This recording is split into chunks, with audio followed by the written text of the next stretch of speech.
स्वागत है आप सभी लोगों का आपके अपने यूट्यूब चैनल जीएस मैग्नेट में। तो आज के इस वीडियो में हम लोग जो आपका बिहार पुलिस मद्य निषेध विभाग में आपका 689 पदों पर जो वैकेंसी निकला है, इसके लिए हम लोग लगातार पिछले वीडियो में प्रैक्टिस सेट के क्वेश्चनों को सॉल्व कर रहे थे। लेकिन आज के इस सेशन में हम लोग एनसीईआरटी सार संग्रह से यानी कि वन लाइनर प्रश्नों को सब्जेक्ट वाइज टॉपिक वाइज हम लोग एक रिवीजन नोट्स के माध्यम से यानी कि समझने की कोशिश करेंगे, अपना रिवीजन कंप्लीट करेंगे, जिससे आपके मद्य निषेध के एग्ज़ाम में काफ़ी ज़्यादा हेल्प मिल सके। देखिए एनसीईआरटी प्रश्न यानी कि एनसीईआरटी नोट्स लाने का कारण क्या है, क्योंकि इसमें कक्षा 6 से लेकर के 12वीं तक एक शॉर्ट नोट्स तैयार किया गया है, जिससे आपका काफ़ी ज़्यादा आपको यानी कि एग्ज़ाम में क्वेश्चन देखने को मिलेगा। तो आज के इस वीडियो में हम लोग जो टॉपिक स्टार्ट कर रहे हैं यानी कि भारत का संवैधानिक विकास यानी कि पॉलिटी यानी कि भारतीय राज्य व्यवस्था से रहेगा। भारत का संवैधानिक विकास से हम लोग अति महत्वपूर्ण वन लाइनर प्रश्नों को यानी कि कवर करेंगे। तो चलिए वीडियो को स्टार्ट करते हैं, अपने क्वेश्चन पे आते हैं। अगर आप नए हैं चैनल पर तो चैनल को सब्सक्राइब कर लीजिए, इससे आपको बहुत ज़्यादा हेल्प मिलने वाला है, ठीक है ना। चलिए तो आते हैं अपने प्रश्न। तो जैसा कि हम लोग अपने क्वेश्चन पर आ चुके हैं और बता चुके हैं, शुरू में ही हम लोग भारतीय राज्य व्यवस्था यानी कि इंडियन पॉलिटी के क्वेश्चन को कवर करेंगे। और जो आपका टॉपिक है भारत का संवैधानिक विकास, इसको हम लोग इस वीडियो में आज कवर कर लेंगे। तो देखिए आपसे पहला पॉइंट पूछा जा रहा है कि रेगुलेटरी एक्ट 1773 का सर्वोच्च न्यायालय की स्थापना कहाँ की गई। आप सभी लोगों को पता ही होगा कि रेगुलेटरी एक्ट 1773 के द्वारा कलकत्ता में 1774 में एक सर्वोच्च न्यायालय बनाया गया था अंग्रेजों के द्वारा, ठीक है ना, जिसके प्रथम न्यायाधीश एलिजा इम्फे थे, है ना। तो इसका सही आंसर देखिए दिया गया है 1774 यानी कि कोलकाता में। दूसरा पॉइंट कह रहा है कि भारत के प्रशासन में भाग लेने का अधिकार किस अधिनियम से के द्वारा प्राप्त हुआ। तो देखिए जो भारत था ना, भारत के प्रशासन में भाग लेने का जो अधिकार था वह चार्टर एक्ट 1837 के अधिनियम के द्वारा प्राप्त हुआ था, ठीक है ना। चलिए अगला पॉइंट देखिए। अगला पॉइंट कह रहा है कि भारतीय विधान परिषद को बजट पर बहस करने की शक्ति किस अधिनियम के द्वारा प्राप्त हुई। देखिए बजट पर बहस करने की जो शक्ति है वो भारत परिषद अधिनियम 1892 के द्वारा प्राप्त हुआ, ठीक है ना। चलिए अगला पॉइंट देखिए। अगला पॉइंट आपसे कह रहा है कि केंद्र विधानमंडल सर्वप्रथम किस अधिनियम के द्वारा द्विसदनीय बनाया गया। किस अधिनियम के द्वारा द्विसदनीय बनाया गया, तो 1919 के भारत शासन अधिनियम के द्वारा बनाया गया था, ध्यान रखिएगा। चलिए अगला पॉइंट देखिए। कह रहा है भारत के राष्ट्रपति को अध्यादेश निर्गत करने की शक्ति मूलतः किस अधिनियम से प्रेरित है। तो देखिए भारत के जो राष्ट्रपति अध्यादेश जारी करते हैं वो भारत शासन अधिनियम 1935 से क्या है यानी कि प्रेरित है, ठीक है ना, ध्यान रखिएगा।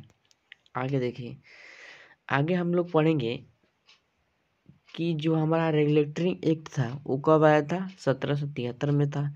पीटर्स इंडिया एक्ट कब आया था, 1784 में। चार्टर एक्ट कब आया था, तो 1793 में आया था। और चार्टर एक्ट 1818 भी आया था एक ईस्ट इंडिया कंपनी के द्वारा। चार्टर एक्ट 1833 भी आया था ना, और चार्टर एक्ट 1853 भी आया था। इस सभी को आप लोग बुक से कवर कर लीजिएगा, कहीं क्वेश्चन बन जाएगा, ठीक है ना। अब देखिए एक ब्रिटिश क्राउन के अंतर्गत यानी कि ब्रिटिश शासन के अंतर्गत, ब्रिटिश राजा के अंतर्गत, ब्रिटिश सरकार के अंतर्गत एक पहला जो अधिनियम आया वो भारत शासन अधिनियम 1858 था, ठीक है ना। उसके बाद भारत परिषद अधिनियम कब आया था, तो 1861 में आया था। और भारतीय परिषद अधिनियम 1892 में एक आया था, ठीक है ना। तो इस सभी को आप लोग याद रख सकते हैं, लिख सकते हैं। चलिए अगला पॉइंट देखिए। कह रहा है केंद्र में द्वैध शासन व्यवस्था किस अधिनियम के द्वारा लागू किया गया था। केंद्र में यानी कि द्वैध शासन किस अधिनियम के द्वारा लागू किया गया था, तो भारत शासन अधिनियम 1935 के तहत लागू किया गया था।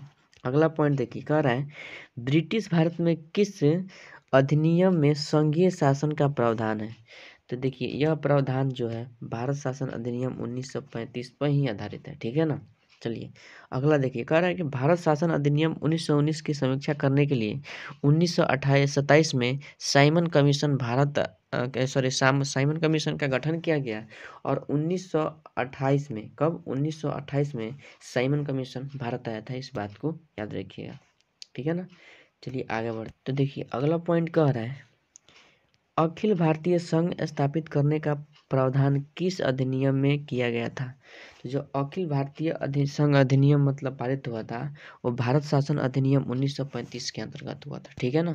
चलिए अगला पॉइंट देखिए, अगला कह रहा है, भारत के संविधान में केंद्र और राज्यों के मध्य किया गया शक्तियों का विभाजन भारत शासन अधिनियम 1935 पर आधारित है। यानी कि केंद्र और राज्य के बीच शक्ति का विभाजन किस अधिनियम के आधारित है, यानी कि 1935। याद रखिए, देखिए आप लोग कॉपी में भी लिख सकते हैं, बहुत आप लोगों को मतलब क्या हेल्प मिलेगा इस वीडियो से, ठीक है ना।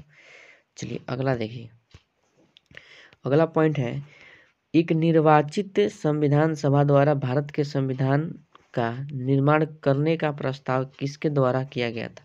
तो किसके द्वारा, यानी कि क्रिप्स मिशन, कब, 1942। क्रिप्स मिशन कब आया था, 1942 में। तो क्रिप्स मिशन के द्वारा इसका प्रस्ताव रखा गया था, ठीक है ना।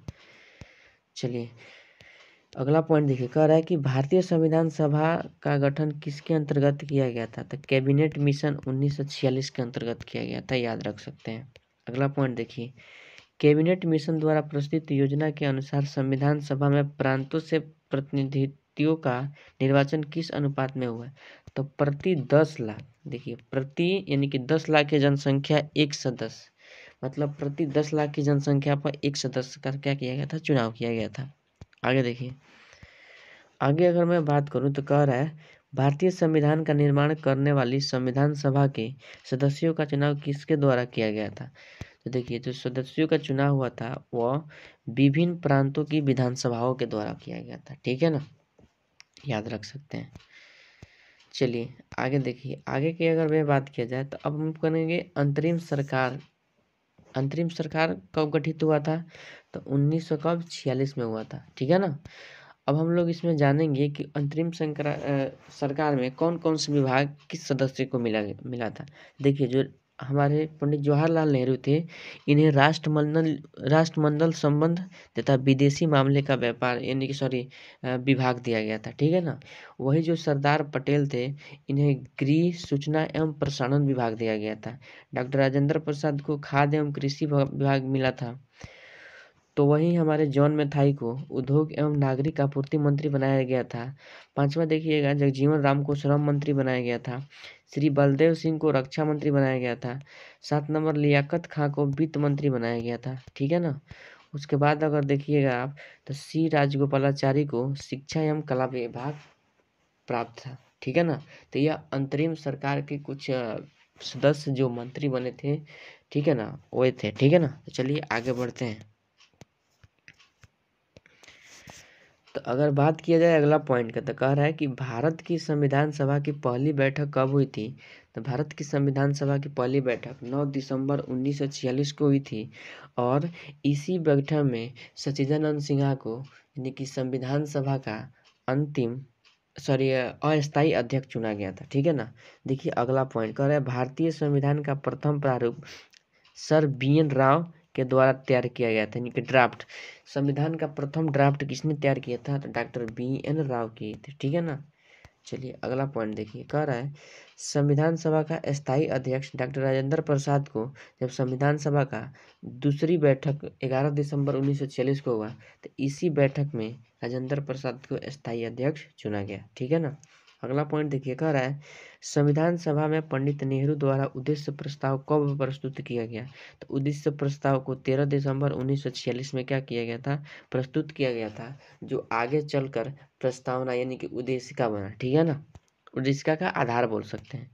आगे देखिए, अगला पॉइंट आपसे कह रहा है, नेहरू द्वारा प्रस्तुत उद्देश्य प्रस्ताव संविधान सभा में कब स्वीकृत किया गया। तो 12 जनवरी 1947 को स्वीकार कर लिया गया।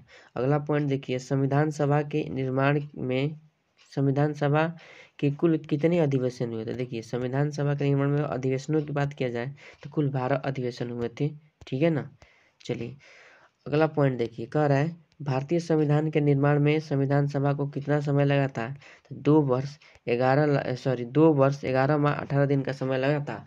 और संविधान बनाने में कुल कितने खर्च लगे थे, तो लगभग आप 64 लाख रुपया याद रखिएगा,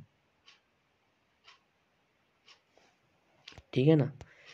चलिए आगे देखिए, आगे कह रहा है, अगला पॉइंट आपसे कह रहा है भारतीय संविधान सभा के संवैधानिक सलाहकार कौन थे। तो सर BN राव थे, शुरू में ही बता चुके हैं, ठीक है ना। चलिए आगे बढ़ते हैं लोग। देखिए अगला पॉइंट आपसे कह रहा है भारत की संविधान सभा ने वर्तमान रूप में राष्ट्रीय ध्वज को कब अपनाया। तो 22 जुलाई 1947 को अपनाया था, ठीक है ना। चलिए आगे बढ़ते हैं। देखिए इसमें कहा जा रहा है संविधान सभा की प्रथम बैठक की अध्यक्षता डॉक्टर सतीजानंद सिन्हा अस्थायी अध्यक्ष के रूप में किया था, जो आपका 9 दिसंबर 1946 को जो बैठक हुआ था उसमें अस्थायी अध्यक्ष के रूप में डॉक्टर सतीजानंद सिन्हा ने क्या किया था, बैठक की अध्यक्षता की थी, ठीक है ना। अगला पॉइंट देखिए, कह रहा है कि भारत का संविधान कब स्वीकार किया गया। तो 26 नवंबर 1949 को जब संविधान पूर्णतः तैयार हो गया तो इसमें 15 अनुच्छेदों को लागू किया गया, ठीक है ना। तो कब स्वीकार किया गया, 26 नवंबर 1949 याद रख सकते हैं। इसी 26 नवंबर को हाल ही में संविधान दिवस मनाया गया है, आप लोग इसको भी याद रख सकते हैं। अगला पॉइंट देखिए, भारतीय संविधान मूलतः कब लागू किया गया था। 26 जनवरी 1950 को लागू किया गया था, ठीक है ना, ध्यान रखिएगा। देखिए इसमें कुछ विशेष तथ्य के आपकी बात किया गया है, जो मैं थोड़ा छोटा करके दिखा देता हूँ। देखिए इसको समझिए अच्छे से। संविधान सभा 9 दिसंबर 1946 को संविधान सभा की प्रथम बैठक हुई और जिसमें डॉक्टर सच्चिदानंद सिन्हा को अस्थायी अध्यक्ष तथा 11 दिसंबर 1946 को डॉक्टर राजेंद्र प्रसाद को स्थायी अध्यक्ष चुना गया। संविधान निर्माण का प्रारंभ 13 दिसंबर 1946 को पंडित जवाहरलाल नेहरू द्वारा प्रस्तुत उद्देश्य प्रस्ताव से हुआ, जिसे 22 जनवरी 1947 को सर्वसम्मति से स्वीकार कर लिया गया। 26 नवंबर 1949 को भारतीय संविधान अंगीकृत किया गया, जबकि 26 जनवरी को पूर्णतः लागू कर दिया गया। देखिए जो संविधान सभा की प्रथम बैठक हुआ था 9 दिसंबर को हुआ था, इसको आप लोग समझ सकते हैं, अपनी कॉपी में लिख लीजिएगा, बहुत इंपॉर्टेंट पॉइंट बता रहा है और डेली आपको टॉपिक वाइज कराया जाएगा, ठीक है ना। चैनल पर नए हैं तो चैनल को सब्सक्राइब कर लीजिए और लाइक नहीं किए हैं वीडियो को तो लाइक तो जरूर कर दीजिए। आगे देखिए क्या कह रहा है भारत का संविधान मूलतः दो भाषाओं हिंदी तथा अंग्रेजी में लिखा गया था और सभी सदस्यों ने इन दोनों प्रतियों पर हस्ताक्षर किए थे। देखिए जो भारतीय संविधान था वो मूलतः हिंदी तथा अंग्रेजी में लिखा गया था, लेकिन ज़्यादा अगर विशेष दी जाएगा किस भाषा में लिखा गया तो इसको अंग्रेजी ही लगाइएगा, ठीक है ना। चलिए आगे बढ़ते हैं। तो देखिए अगला पॉइंट आपसे कह रहा है 26 नवंबर 1949 को भारतीय संविधान किसके द्वारा अधिनियमित किया गया। तो देखिए जो 26 नवंबर को भारतीय संविधान अंगीकृत किया गया था वो संविधान सभा के द्वारा किया गया था, ठीक है ना। आगे देखिए जनगण मन को भारत के राष्ट्रगान के रूप में कब अपनाया गया था। 24 जनवरी को 1950 को अपनाया गया। उसी समय हम लोग राष्ट्रीय गीत को भी अपनाए थे और राष्ट्रीय गान का है जनगण मन, जिसे गाने में 52 सेकेंड का समय लगता है, ठीक है ना, याद रखिएगा। आगे देखिए, आगे बात की जाए भारत सरकार द्वारा अशोक स्तंभ को राष्ट्रीय चिन्ह के रूप में कब अंगीकृत किया गया था। 26 जनवरी 1950 को किया गया था, ठीक है ना। चलिए आगे देखिए, आगे कह रहा है संविधान सभा की सलाहकार समिति के अध्यक्ष सरदार वल्लभ भाई पटेल थे। यानी कि सलाहकार समिति के अध्यक्ष कौन से, सरदार वल्लभ भाई पटेल थे, ठीक है ना। अगला पॉइंट देख लीजिए, कह रहा है संविधान सभा की झंडा समिति के अध्यक्ष कौन थे। तो झंडा समिति के अध्यक्ष कौन थे, डॉक्टर राजेंद्र प्रसाद थे। चलिए अब हम लोग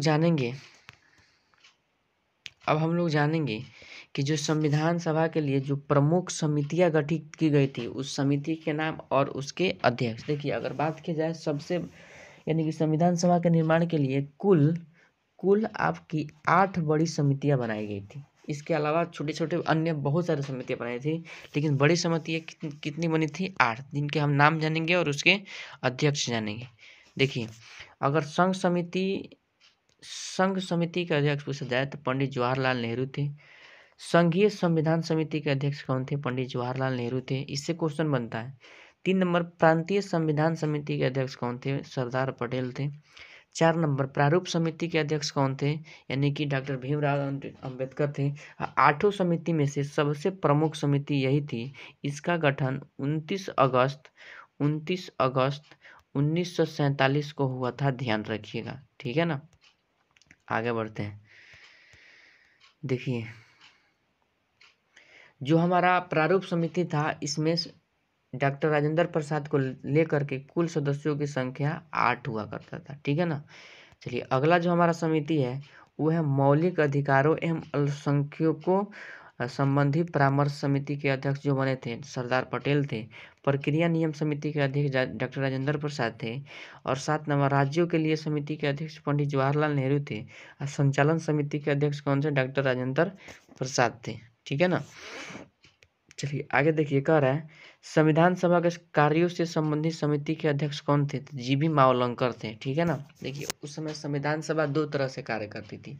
एक संविधान बनाने के लिए जिसके अध्यक्ष कौन करते थे? डॉक्टर राजेंद्र प्रसाद।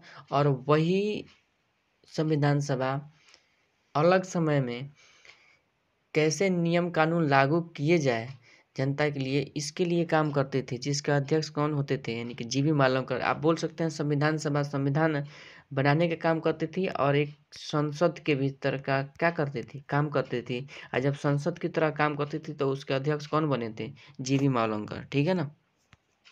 आइए आगे देखते हैं।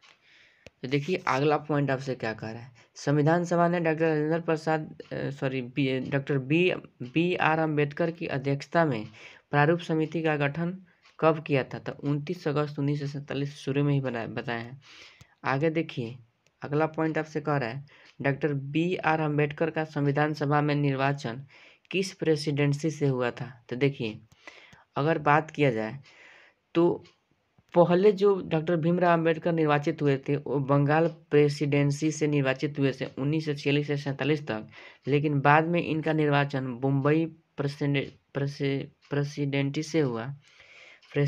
से हुआ, जो कब तक रहे? 1947 से 1950 तक रहे। तो चलिए, आज की इस वीडियो में हम लोग रिवीजन नोट्स के तौर पर ऑनलाइन प्रश्नों को पॉलिटी से यानी कि कवर किया है।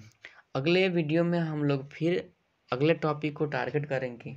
अगर आप सभी लोगों को वीडियो पसंद आई हो, चैनल पर नए हैं तो चैनल को सब्सक्राइब कीजिए और वीडियो को लाइक कीजिए।